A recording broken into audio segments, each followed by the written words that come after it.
Assalamualaikum dear viewers, this is Amna Samila and welcome to my YouTube channel. Hope you are doing well.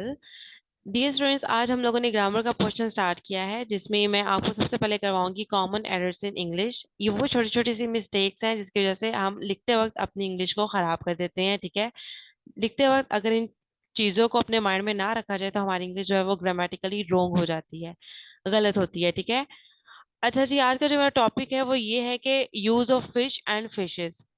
बहुत ही easy way में मैं आपको बताऊंगी कि कब हमने फिश को यूज करना है और कब हमने फिशेस को यूज करना है। ये सिंगुलर है या प्लूरल, ये देख लेते हैं। अच्छा जी, वैसे तो फिश को हम एज अ सिंगुलर ही यूज करते हैं। ठीक है, अगर एक किस्म की मछलियां हैं तो चाहे वो एक से ज्यादा है तादाद में, चाहे वो 10 है, 20 है, 50 है, 100 है, जितनी भी हैं, अगर वो एक किस्म की हैं, ठीक है, एक काइंड है उनकी, जैसे ट्यूना है, सार्डिन है या रोहू है, अगर हम एक ही काइंड की फिश मछली की बात कर रहे हैं तो उनके लिए चाहे वो तादाद में जितनी भी ज्यादा हो, उनके लिए हमने फिश का वर्ड ही यूज करना है। ठीक है, लेकिन अगर मुख्तलिफ इकसाम की मछलियां हैं, एक से ज्यादा काइंड है मछलियों की, उनके ऊपर हम बात कर रहे हैं, तो फिर चाहे वो तादाद में दो ही हैं, दो अलग अलग हैं, एक सार्डिन हो गई या एक ट्यूना, ये दो अलग अलग काइंड्स हैं, तो इन दोनों के लिए हम फिशेस का वर्ड यूज करेंगे। ठीक है, माइंड में आपने ये चीज रखनी है कि अगर आपके पास 10 मछलियां हैं लेकिन वो एक ही किस्म की हैं, उनकी नस्ल एक ही है, ठीक है, यानी कि रोहू की अगर आपके पास 10 हैं, 20 हैं, तो उनके लिए आपने ये नहीं कहना कि मछलियां तो ज्यादा हैं तो हम फिशेस लगा दें, नहीं। उनके लिए क्योंकि उनकी काइंड एक है तो आपने फिश का वर्ड ही यूज करना है।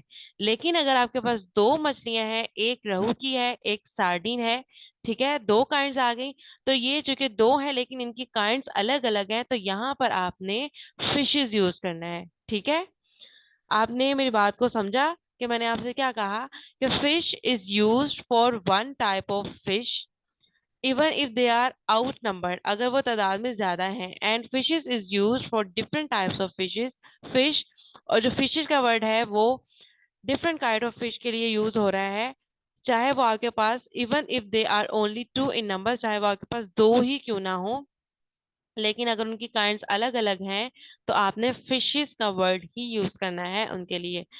तो हेयर आर सम एग्जांपल्स, कुछ मैंने मिसालें आपके लिए यहाँ पे लिखी हैं बहुत ही इजी वे में। पहली है जी, I have many fish in my aquarium. मेरे एक्वेरियम में बहुत सारी मछलियां हैं। अब यहाँ पे देखें आप, मछलियां तो बहुत सारी हैं लेकिन मैंने यहाँ पे फिश यूज किया है।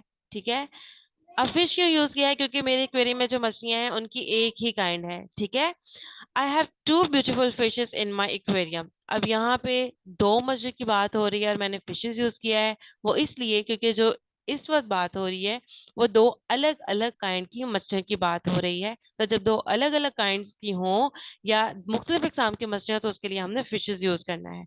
सो एग्जाम्पल नंबर 3 है जी, there are 50 fish in this pool. इस तालाब में 50 मछलियां हैं, बट मैंने यहाँ पे फिश यूज किया है, फिशेस नहीं यूज किया। वो क्यों यूज किया है? जी हाँ, आप बिल्कुल ठीक सोच रहे हैं, वो इसलिए क्योंकि इस तालाब में जो मछलियां हैं वो सिर्फ एक ही किस्म है। ठीक है, एक किस्म की मछली की बात हो रही है तो यहाँ पे हम फिश यूज करेंगे।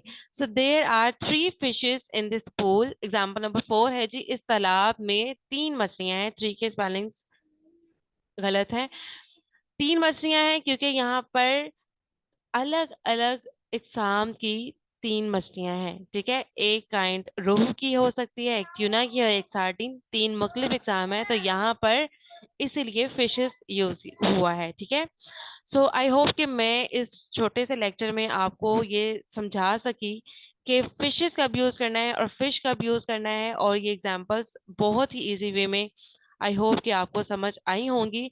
तो मिलते हैं अपने नेक्स्ट लेक्चर में। अपना बहुत सा ख्याल रखिएगा, दिल लगा के पढ़िएगा। पाकिस्तान जिंदाबाद, अल्लाह हाफिज।